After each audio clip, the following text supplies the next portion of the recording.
So we spoke about the Nautilus 5711 last week and it was discontinued, and that's been making a lot of news across, well, all watch communities everywhere. But no one's talking about the 5146G being discontinued as well.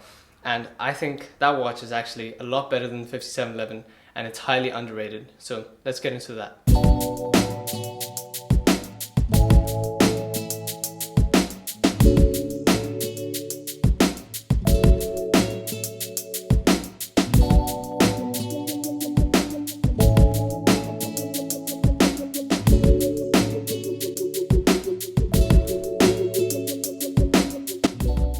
Before we continue it, I'd really like to thank Ken Watches, because they're the ones who let me get hands-on with this piece and many other watches.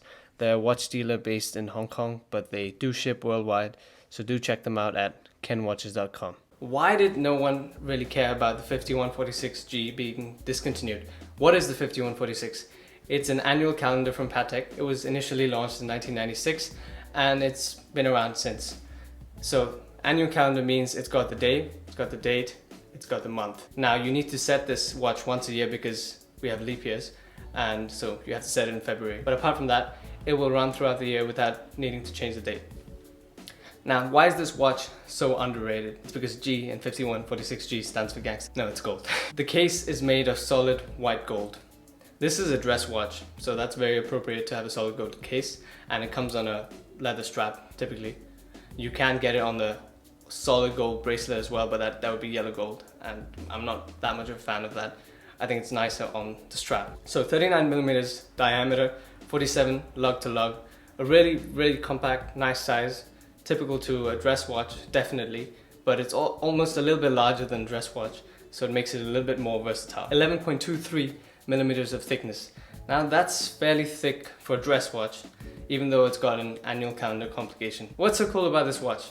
Annual calendar plus moon phase plus power reserve. 3 really cool complications all in one watch. So quickly, let's go over the difference between an annual calendar and a perpetual calendar. Perpetual calendar incorporates the year, and so it accounts for all leap years, so you never have to change it if it's always running. And annual calendar just doesn't account for the year, and leap years it can't naturally.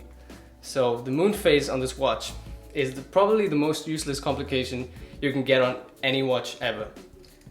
The moon phase practically does nothing but tell you what the moon looks like, and that's not a relevant piece of information to anyone really.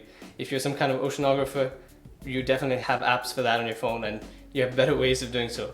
But everyone welcomes a moon phase on a dress watch. It's absolutely beautiful to look at, and even though it's so pointless, it's a complication, it turns, and it's just so mechanically nice to have that on the dial of your watch. Now the more useful complication here, apart from the annual calendar and the actual telling time from the watch, is the power reserve. It's really nice to see how much power you've got left on your watch. And even though this is a dress watch, you typically wouldn't want to see that on a dress watch because you're not expecting to wear it that often, so you're kind of expecting to always set the time on it. But when it comes to calendars and annual calendars, you typically don't want to go out of sync. So it's really nice to see that complication on this watch. Also, the aesthetic of that meter on the dial is so sweet to see right at that 12 o'clock position. I'm happy that it's a plus and minus and not like a 0 to 42, because this way it's a bit more discreet and it's cleaner, and not everyone would know exactly what that is as soon as you look at it. Now let's talk about the movement of this watch, because that is a beauty on its own. It's the caliber 324S IRMQALU. Let me just check that I've got that right. Yeah, that's the name of this movement.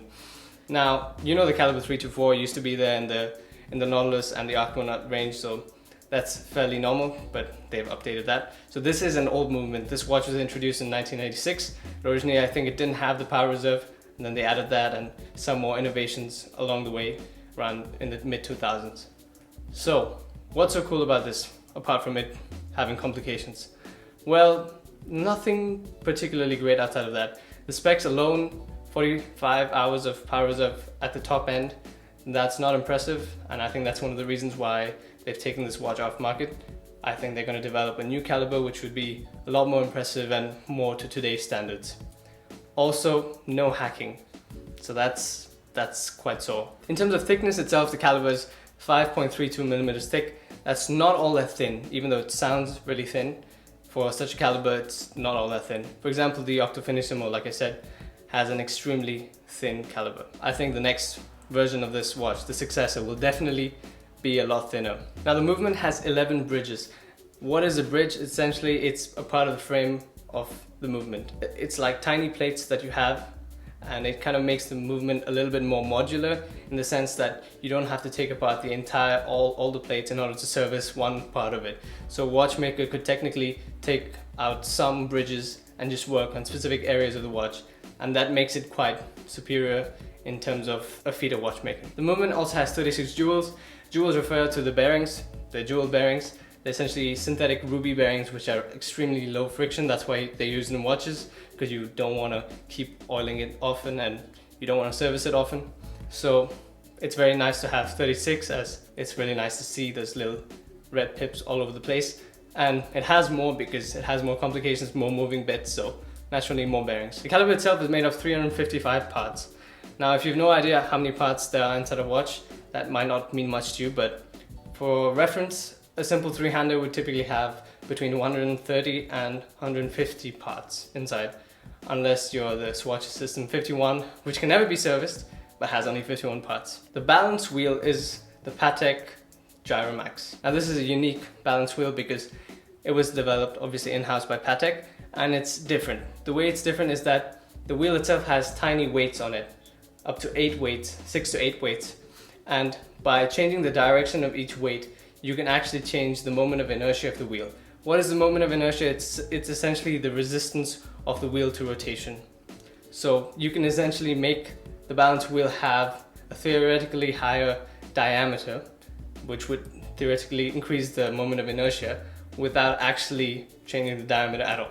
Now that's an impressive feat. Another development is in 2006, Patek came up with the Spiromax, which is essentially their silicon spring and silicon balance wheel. So this, along with the escapement, was introduced in this piece first in 2006, so that's something unique to this watch as well. Now the escapement itself is a lever escapement. The rotor itself is solid gold, as you can see. It's 21 karat gold, so that's quite a lot of gold in itself. I mean, you really need that weight for the sake of inertia. And the rotor itself is unidirectional, that means it winds only in one direction, which is not all that impressive. Bidirectional is kind of better. Now, if you really want to get into water resistance, we can. It's appalling at 30 meters. Now, that's quite unimpressive by all watch standards, but this is a dress watch, and seriously, nobody cares about that. I hope at least.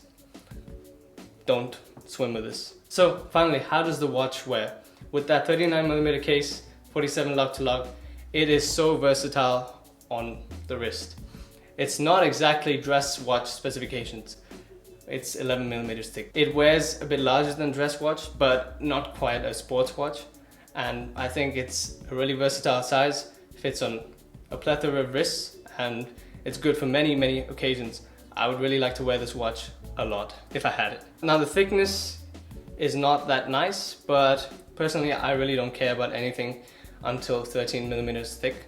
And I don't really like really thin pieces because I like that heft on the wrist, and that gold really adds to that heft in this watch, which is really nice. Overall, this is a fantastic and, in my opinion, an extremely underrated Patek watch. At 40% below retail on the used market, I think it's a fantastic buy.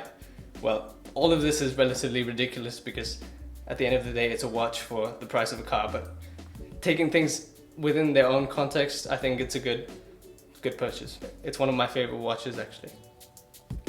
So that's pretty much it. Thanks for watching. Subscribe, and I'll see you in the next video then.